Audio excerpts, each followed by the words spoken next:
ආයේ සමහරවිට හිතෙනවා පුතා මේ අම්මලා තාත්තලා නිකන් ඇඳලා පළඳිලා ඉන්න විදිහ ගැළපෙන්නේ මොඩ් නැහැ. ඉතින් ඔයා දකිනවා තවම ඉන්නවා තාත්තගේ වයසේ සමහර පිරිමි ඒගොල්ලෝ නීට් එකට ඇඳලා ඉන්නවා මෙහෙම බලන්නකො තාත්තා ඇඳලා තියෙන විදිය දාලා තියෙන සෙරප්පු දෙක කලිස මේ හැටි ෂර්ට් එක එක ගෑන් ළමයින්ට අම්මා ඒ වගේ වයසේ තව මේ ඉන්න කට්ටිය ගෑනු කට්ටියව දැක්කම හිතනවා එච්චරට පිළිවෙලට නැහැ. ඔහොම ඕම් වගේ කියන්නේ ඔය මොහොතකට හරි බලන්න ඔය සිතේ මේ මාස 10 ඔහොම සිතුවිලි එනවද යනවද කියලා. හරිද පුතා? ඔය හිතෙන දේවල් අම්මලා තාත්තලා දන්නේ අපි තමයි දන්නේ.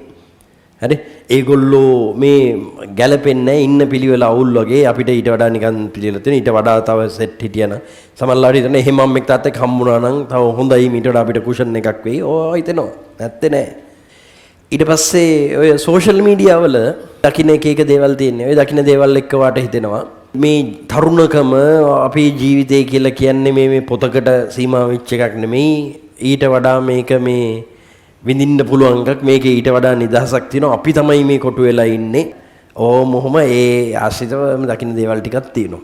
ඊට පස්සේ ඔයාලා තමන් පන්තියෙන්න ගත්තට පස්සේ එක්කෝ මේ කොල්ලෙක් නම් ගෑන් ළමෙක් එක්ක ගෑන් ළමෙක් පිරි ළමෙක් එක්ක ඔයාලා ඔය සමහරලාට එෆයාස් හදාගෙන ඒ තමන් යාළු වෙච්ච කෙනා තමයි තමන්ට මේ වැඩිපුරම ආදරේ තමන් ගැන වැඩිපුරම කෙයා කරන්නේ. අම්මා තාත්තා හොයලා බලන සීමාවටත් වඩා සමහරට තමන්ගේ දේවල් ෂෙයා කරගන්න එක හොඳයි. ඕමෝම ඒ කියන්නේ ඒවා වැරදි නෑ පුතා. මම මේ කියන ඒවා වැරදි නෙමෙයි. මම කිව්වේ නෑනේ මේ මෙන්න මේ වැරදි කරනවාද කියලා හිතලා බලන්න කියලා නෙමෙයිනේ මම කිව්වේ. මෙහෙම දැනෙනවා ඇති. මේ හිතලා බලන්න මේ මොකක් හරි ස්වරූපයක් කියලා මම වලට කිව්වේ. හරි? ඔහොම එකක් ඉන්නවා. ඒතොර ඒක ගැන ගෙදරින් දැනිලා හරි ගෙදරින් නිකන් එහෙම එකක් ඇති කියලා හිතලා හරි පන්ති දැන් ආවද නැද්ද හරියට හොයන්න බලන්න ගත්තා. මේන් තමන්ගේ තියෙන නිදහසට ඇඟිලි ගහනවා සීමා වුණා. ඇයි අම්මලට තාත්තලට තේරෙන්නේ නැත්තේ මේකෙන් මට ඉගෙන ගන්න බාධාවක් වෙන්නේ මේ මම එක පාඩම් කරනවා නෝට් ෂෙයා කරනවා මේක උදව්වක්. ඇයි මේ ඒ උදව්වක් ගන්න දෙයට බාධාවක් වෙන්නේ කියලා ඔහොම ගැටීමක් එනවා. ඒ කියන්නේ ඔහොම වෙන දේවල් පුතා ඒක ස්වරූප මම කියන්නේ. එක්ක සමහර උන්ට යාළුවෝ සෙට් එකක් දැන් සෙට් වෙලා ඉන්නේ. හරි උන් එක්ක කතා කරනවා කෝල් කරනවා උන් එක්ක මැච් එකක් තිබ්බොත් මැච් එකක් බාන්න යනවා. එක්ක ටව් මේ අවුරුද්ද රැඳුම් ගන්න යනවා නම් කට්ටිය ටික යනවා අම්මා තාත්තා එක්ක යනකොට ඒක හොඳයි කියලා ගෙදරින් සල්ලි ඉල්ලන් ඇවිල්ලා. හරි ඔහොම යද්දී ඔහොම හරියන්නේ ඕක කරන්න එපා පුතා මේ යවාලා මේ යාළුවොත් එක්ක ඇසුර වැඩි අරක මේක මොකක් හරි ගොයිලේ හරි ගෙදරින් කිව්වොත් ආයෙ පටන් ගන්නවා වලට කේසයක් හිතේ ගැටුමක්. දැන් අනික් කෙවුන් එකතු වෙලා ඔය පන්ති කට් කර යන්නේ අනික් කෙවුන් එකතු වෙලා එහෙ මෙහෙ යන්නේ. හරි දැන් මං එහෙම බලු වැඩ කරන්නේ නැහැ. මං දැන් මේ ඊට වඩා අඩුවෙන් මේ නිකන් මේ ගමනක් බිමනක් යන එක කරන්නේ. ඇයි ඒකටත් මේ එපා කියන්නේ? අර අම්මලා අරගොල්ලන්ට කරන්න නිදාස් තියෙන්නේ. අරුට ෆෝන් එකක් අරන් දීලා තියෙන්නේ. ඇයි අපිට විතරක් මේ ඔහම. හරිද? මම මේ කියන්නේ ස්වරූප.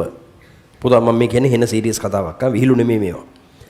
ඔන්න ඔය ස්වරූප අපිට උපදිනවා.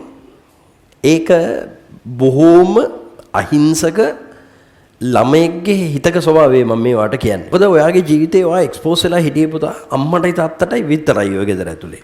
දැන් තමයි ඔයා ටික ටික එළියට එක්ස්පෝස් වෙන්නේ. එතකොට මුලින් හිතෙන දේ තමයි අපිට හිර වෙලා අපි හිටියේ. මොකද අම්මයි තාත්තා අරක කරන්න එපා මෙහෙම එපා යම් රෙගුලේෂන්ස් ඇතිනේ. හැබැයි මේ ටවුම් ඉන්න එක පිරිමියෙක්ටවත් එක ගෑණියෙක්ටවත් පුතා ඔයා විනාශ වුණා කියලා අල්ප මාත්‍රයකවත් කරුණාවක් නැහැ. අනුට වැඩක් නැහැනේ කවුද ඔයාවගේ. හරි? දැන් පන්තියෙන් ළමෙක් අපේ අස්පනා අපිට විනාශ වුණොත් ඒ කියන්නේ නැත්නම් වැරද්දක් කරොත් ඒක ගුරුවරයෙක් විදිහට පෙන්වලා දෙන එක මම අඳුරගෙන ඉන්න ගුරුවරයා කියන රෝල් එක. හැබැයි මමත් ඔයාලා ඔක්කොම මූණෙන් අඳුරන්නේ නැන්නේ. සමහරලාට මම වුණත් දැක්කේ නැති වෙන්න පුළුවන්. මටවත් ඔයාගේ අම්මට ඔයාගේ තාත්තට ඔයා ගැන තියෙන හැඟීම නැහැ. දැන් මම කියන්නේ ඒක ඇත්ත එහෙම තමයි. හැබැයි අපිට සාමාන්‍ය සීමාව ඉක්මවා ගිහලා මේකේ බිස්නස් එකේ ස්වරූපයෙන් එහාට ගිහිල්ලා මේක බිස්නස් එකකට වඩා අපි කරන දේවල් වලට කර්ම විපාක තියෙනවා කියන බේස් එකක අපි ඉන්නේ හින්දා අපි කරන යම් දෙයක් තියෙනවා ඔයාට. නැත්තේ නෑ. සාමාන්‍ය සීමාවට වඩා. ඒතර බුදා ඔය එළින් නෙවුන්ට එහෙම ගානක් නෑ. උන් විතර ඔයා හිතනවා උන් කරුණාවන්තයි. අර ගෙදරින් නෙවුන් දෙන්න කරුණාවන්ත නෑ හිර කරන එක කරන්න කියලා. ඔක පොඩි කාලේ ස්වරූපය. ඒ කියන්නේ දැන් ඔය අපි පොඩි මොන්ඩිසෝරි යනකොට දැන් හිතන්නකෝ මගේ දුව එක වසරේ ඉන්නේ. හරිද?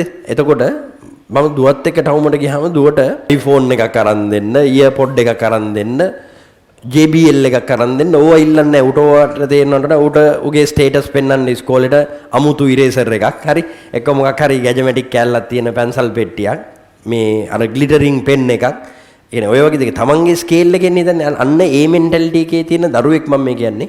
උට අවුරුදු 16 17 18 19 20 17ත් 20ත් අතර වගේ රේන්ජ් එකේදී හිතෙනවා මම දැන් ලොකු කෙනෙක් මම දේවල් වලට එක්ස්පෝස් වෙලා තියෙනවා අම්මලාට වඩා කියලා. ඒ අර සාමාන්‍ය ළමයෙක්ගේ මානසිකත්වයේ ඔය ඒජ් එකේ එන දේ.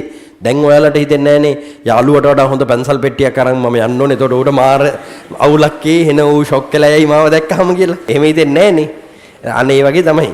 මට අවුරුදු 35 36 නේ. එතකොට ඔයාලා අපේ වයස් වලට එනකොට ඔයාලට හිතෙනවා ජීවිතේ පුළුවන් තරම් වෙලාවක් හරි දැන් මගේ අප්පච්චි නෑනේ නැති වෙලා අවුරුදු 5ක් අම්මා විතරයි ඉන්නේ. එතකොට අම්මා එක්ක මගේ ජීවිතේ පුළුවන් තරම් වෙලාවක් මට ගෙවන්න පුළුවන් නම් හොඳයි කියලා. කියන්නේ මට ක්ලාස් නැති හැම වෙලාවකම හරි මගේ දරුවා ඉන්නවා. එහෙම නමුත් මං කියන්නේ අම්මලා වයසට යනවා. එතකොට මේ අම්මා එක්ක මට ක්ලාස් නැති වෙලාවට අම්මට කියලා තේ එකක් හදාගෙන මහ ගෙදරට ගිහිල්ලා බීලා එක්ක අම්මට කියලා ඔළුවේ තෙල් ගාගෙන මොකක් හරි මං කියන්නේ අම්මත් එක්ක දැවටි ඉන්න පුළුවන් වෙලාව වැඩි වෙනවා නම් හොඳයි කියලා. ඒක මට තියෙන දෙයක්. මට දැන් හෙට අනිද්දා පන්ති නිවාඩු දුන්නාම ඕනනම් US යනවා නම් US හරි ෆ්‍රාන්ස් හරි ලෝකේ ඕන රටක ගිහිල්ලා එන්න පුළුවන් නේ. ඒක නෙමෙයි ඊට වඩා මම මේ නිවාඩුවට කැමතියි. මට මගේ අම්මත් එක්ක සතියක් විතර ක්ලාස් නෑ. මට වැඩි වෙලාවක් එන්න පුළුවන්. අම්මා උයනේව කන්න පුළුවන් ඕක. හරිද? ඕක හිතෙන්න පටන් ගන්නවා ළමයි. ඔයාට දැන් තේරෙන්නේ නැති තාම ගෙදර මේ අම්මයි තාත්තයි හැම වෙලේම ගැවසෙනවනේ හින්දා. මං කියන්නේ ඔහොම හිතන එක නෝමල් පුතේ. හැබැයි ඔය හිතෙන දේවල් ඔක්කොම කරන්න ගිහිල්ලා ජීවිතේ වරද්ද ගන්න එපා. තව අවුරුද්දක් හරි අදින් පටන් අරන් මේ 4 වෙනි පාඩමත් එක්ක දැන් මේ පටන් ගත්ත ස්ටාර්ට් එකත් එක්ක අවුරුද්දක් පුළුවන් නම් අල්ලගෙන ඉන්න. ඔව් Tamanට හැංගීම් වෙනවා. ඔවට කියන්නේ හැංගීම් කියලා. හරි හැංගීම් වෙනවා. හැබැයි අපිට එන හැංගීම් ඔක්කොම අපි එන්ටර්ටේන් කරන්න ගියොත් අපි ජීවිතවල අසරණ වෙනවා. එහෙම අසරණ වෙච්ච තරුණ ජීවිත ඕනේ තරම් තියෙනවනේ. ඒතර වයසට ගියත් ආයේ විච්ච අවුල රිකවර් කරන්න බෑ. හරිද? හරි ඒ හින්දා හැම වෙලේම එහෙම හිතෙන වාරක් ගානේ බලන්න මේ අම්මගේ තාත්තගේ හොඳම දකින්න පුතා. ඒ කියන්නේ දැන් ඔයාලා මේක මම පර්සනලි හිතපු දෙයක් මේ කියන්නේ. හරි අම්මලාගේ අඩුවක් ඔයාට මොකක් හරි දැනෙන ගමන් හිතන්න ඒ දැන් තාත්තා ඇඳලා පළඳිලා ඉන්න විදිහ සමහරට ඔයාට ගැලපෙන්නේ නැහැ කියන උතර ඔයා දකිනවා මේකේ තරුණ මේ තාත්තගේ වයසේ අවුරුදු 50 55 කෙනෙක් ඔයා කෑගල්ල ටවුන් එකේදී දකිනවා මේ පිළිවෙලට ඩෙනිමක් හරි මොකක් හරි ඇඳලා හොඳ ටී-ෂර්ට් එකක් ඇඳලා සෙරප්පු දෙයක් දාලා එන පිළිවෙලයි. දැන් ඔයා ගෙදර ගියාම ඔයා දකිනවා තාත්තා එක්ක පරණ කලිසමක් ඇඳලා ඉන්නේ බෙල්ට් එක සමහරට ඉරිතරලා ඔය මේවා වෙලා ගිහලා නමන තැන් වලින් ෂර්ට් එකෙත් සමහරට ඔය මොනවා හරි කහට පැල්ලමක් දෙකකුත් තියෙනවා. අරට වඩා හෙනම නිකන් දුප්පත් නිකන් එන අවුල් වගේ පේන්නේ. ඒ තාත්තට අර වගේ හොඳ කිට් එකක් අඳින්න පුළුවන්. කොහොම කරන්නන්ද? ඔයාලට ඔය හොඳට ඇඳුම් ගන්න, පන්ති වලට සල්ලි ගෙවන්න, ඒ ක්ලාස් ෆීස් ටික එහෙම ගෙවන්න නැතුව ඉතුරු කරා නම් එයාට ගෙවන්න අඳින්න පුළුවන්. එයා අලුතෙන් ඇඳුමක් නොගෙන සමහරට ඔයාලට අලුත් ඇඳුම් අරන් දෙන්නේ. එක්ක ඔයාලට පන්ති ගාස්තු කොහොම හරි ගෙවලා ඔයාලට ක්ලාස් ඇවිල්ලා ඉගෙන ගන්න අවස්ථාවක් හදලා දීලා තියෙන්නේ. ඒතර එයා ඒ தත්තෙට ගිහින් තියෙන්නේ සමහරට අපිට කරපු කැපකිරීම හින්දා. හරිද පුතා? අන්න ඔය වගේ අන්න එහෙම වෙන පැත්තකින් ඉඳගෙන ඔය සිතුවිලි එන එක ඔක තමයි නේචර් එක. ස්වභාවිකත්වය ඕක. ඔයා ඕකට ප්‍රතිවිරුද්ධව හිතන්න ඕනේ විදිහක් තියෙනවා. එතකොට ඔය මොන දේ ආවත් අම්මගේ තාත්තගේ ගෞරවය අම්මා තාත්තා ගැන ಗುಣ හිතන එක කියන්නේ ගෞරවය ಗುಣ ඌවමයි දැනෙන්න පටන් ගන්නෙ. එහෙම ළමෙන්ට වරදින්නේ නැහැ. එතකොට ඔන්න ඔය ටිකකුත් හදාගන්න. මම කියන්නේ ඔළුව ෆ්‍රී තියාගන්න. සිතුවිලි වලට අගේන්ස්ට් තමන්ගේම මෙකැනිසම් එකක් හදාගන්න. ඒ කියන්නේ නැව පෙරලෙන්න මනම් රැලි එන්නේ අපි නැව ඇතුලේ හිතන්නකෝ නැවක් එක පැත්තකට පෙරලෙන්න යනවා කියලා අපි ඒ පැත්තටම තව පොහොර දානවා තියෙන බඩු මුට්ටු ටිකත් ඔක්කොම ඒ පැත්තටම දානවා. කොහොමත් කියලා වෙනවනේ. අපි අනිත් පැත්තට දේවල් දැම්මොත් මේක ස්ටැබිලයිස් වෙන්නේ. හරි? ওই ටික හදාගන්න. මෙන්ටලි ඔයා එක තැනකට එන්න දැන්. ඔයාට සබ්ජෙක්ට් එක පැත්තෙන් අපෙන් හම්බෙන්න ඕන දේවල් ටික හම්බෙයි පුතා. ඒක අවුලක් වෙන්නේ නැහැ. ඒක අපි කොහොම හරි පිළිවෙලට කොට දාගමු. නැත්තම් අනිත් පන්ති වලට ඇවිල්ලා හරි කොට දාගමු. ඒවට සල්ලි ගෙවන්න බෑ නම් ෆ්‍රී හරි ඇවිල්ලා කොට දාගමු. ඒවා ප්‍රශ්න නෙමෙයි. ඒ පොඩි දේවල් ඔළුව හැදෙන්නයි ඕනේ ඔක්කොම ඉස්සල්ලා. හරි ඔයාලා ඔය hina වෙලා යාළුවොත් එක්ක ඉන්න ගමන් මුල අමතක කරන්න එපා. මුල අමතක කරන්න එපා කියන වචනේ හෙන බරයි ඈ. මුල කියන්නේ මොකද්ද? ඔයාලගේ මුල කියන්නේ මොකද්ද? මගේ මුල කියන්නේ මොකද්ද? හරි? ඒතර ඒක අමතක කරත් එහෙම අපි නිකන් පාවෙනවා. මුලත් එක්ක අපි බද්ධ වෙලා නැත්තම් පුතා අපි පාවෙනවා. පාවෙන අපි රැල්ලකටද සුලි සුලඟකටද ඕනේ දෙයකට ගහගෙන යනවා. හරි? මුලට අපි බද්ධයි නම් අපි අපේ බේස් එකට හයි වෙලා නම් තියෙන්නේ අපිව එහෙම හොල්ලන්න ලේසින් කෙනෙක්ට බෑ. උච්චාවචන තියෙන්න පුළුවන් මිනිස්සුන්ගේ ජීවිතවල. මේ ඔයාලා හැමෝම දිස්ත්‍රික්ක පළවෙනියෝ වෙන්නේ නැහනේ. අනිත් එක දිස්ත්‍රික්ක පළවෙනියෝ හැමෝම ජීවිත දිනන්නෙත් නැහනේ. දිස්ත්‍රික්කේ පළවෙනිය වෙලා මැද්දෙන් සුයිසයිඩ් කරගෙන කැම්පස් කියලා සුයිසයිඩ් කරගත්තේ උන් කොච්චර ඉන්නවද රැග් එක දරා ගන්න බැරුව අරවට මේවට. දිස්ත්‍රික්කේ පළවෙනිය වෙන එකයි ජීවිතේ දිනනවා කියන එක දෙකක්. උපාධිම තියෙන්න ඕනෙත් නැහැ. උපාධි තියෙන්න ඕනේ නැහැ ජීවිත දිනන්න. ඒක වෙනම කතන්දරයක්. ඒ සමහර දේවල් වලින් ජීවිත දිනන්න වැඩිපුර අවස්ථාවල් නිර්මාණය වෙනවා. ඒ සමහර දේවල් වලින් ජීවිත දිනන්න තියෙන පාරේ කටුක බව අඩු වෙනවා. එච්චරයි. එහෙම නැතුව එහෙම තියෙන්නම ඕනේ නැහැ ජීවිත දිනන්න. හරි? ඔය බෑග්ග්‍රවුන්ඩ් එක හදාගෙන යන්න උදව් කරන්න මිනිස්සු එතකොට ඉඳී. දැන් මම කියන එක මම කිව්වේ මං අම්මත් එක්ක ගෙවන කාලේ තමයි මගේ ජීවිතේ වැලියබල්ම ටයිම් එක කියලා මගේ ජීවිතේ මේ වෙනකොට තියෙන. එද අම්මත් එක්ක මං සතියේ පැය දෙකක් ඉන්නවා නම් ඒ පැය දෙක ඉන්න එපා පන්තියක් දාන්න මං ඒ පන්තියෙන් රුපියල් ලක්ෂ 10ක ඉන්කම් එකක් හොයලා දෙන්නවා කියනවා නම් මං ලක්ෂ 10 ඉන්කම් එක එපා කියලා මං අර වෙලාව අම්මත් එක්ක ඉන්නවා. මට ලක්ෂ 10ට සමාන නැහැ අම්මත් එක්ක සතියකට ගෙවන පැය දෙක. හරිද? මම මේ වලට කියන්නේ එතකොට මේ අර දැන් මම ගත්තාම අම්මට වැලියු එකක් දෙන අම්මත් එක්ක ගෙවන කාලය අගය කරනවා. හරිද? ඒතර අපි දිනේෂ් ගත්තත් මම දන්නවා පර්සනලි ඒ රෙස්පෙක්ට් එක ඒ ගතිය එහෙම තියෙනවා. එතකොට දැන් අම්මට ආදරය කරන තාත්තට ආදරය කරන එහෙම සෙට් එකකුයි. එතකොට අපේ ඇතුලේ ඒ වගේ නම් ඇතුලේ සෙටින්ග්ස් ටික පුතා. ඔයා ඉන්නේ අම්මට තාත්තට ගරහන සෙටින් එකක නම් අපිට ඔයාලගේ ජීවිතවලට බද්ධ වෙලා උදව් කරන්න බැරි වෙනවා. අර ඔයාලයි අපි අතර ලින්ක් එක හැදෙන්නේ නැහැ. ඔයාලට මම කියන එක තේරෙනවද? අර සෙටින්ග්ස් දෙකක්.